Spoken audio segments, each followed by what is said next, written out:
How old were you when you bought the first property, and what did that property look like? So it was 2019. We bought our first property. So 6 months before famous COVID. It would have been middle of 2019. And that one we bought in Brisbane off the plan, which I'll touch on that one, I'm sure, at some stage. But yeah, we paid $470,000 for that one and still hold that property to this day. And what's that valued at? About 820K at the moment. So that one's done really, really well. But yeah, we didn't really know what we're doing 7 years ago or 6.5 years ago.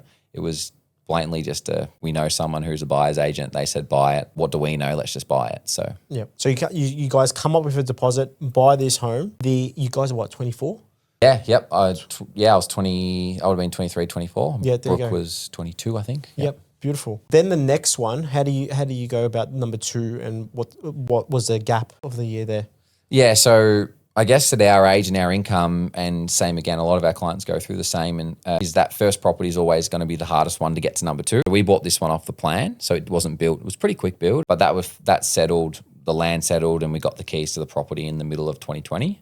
And then it wasn't until 2022 we bought property number 2. So there was a 2-year gap there of finding our feet. How do we pay a mortgage? Wow, this costs a lot of money. Oh no, our tenants have broken something. All the things that you're worried about that are going to happen to property, they all happen. It's all true. And so we needed 2 years of that to understand what's going on. And it wasn't until 2 years later we thought, okay, let's value this property and see what it's like. And then you go, okay, hang on, I've made 150K in growth, whatever it is. You go, hang on, this is a really good thing. Can I just now repeat the process? Maybe not buy off the plan though, and just get one that's already established rather than waiting a year to kind of watch it start. You can go straight into it and buy an established property, and that's what we did in 2022.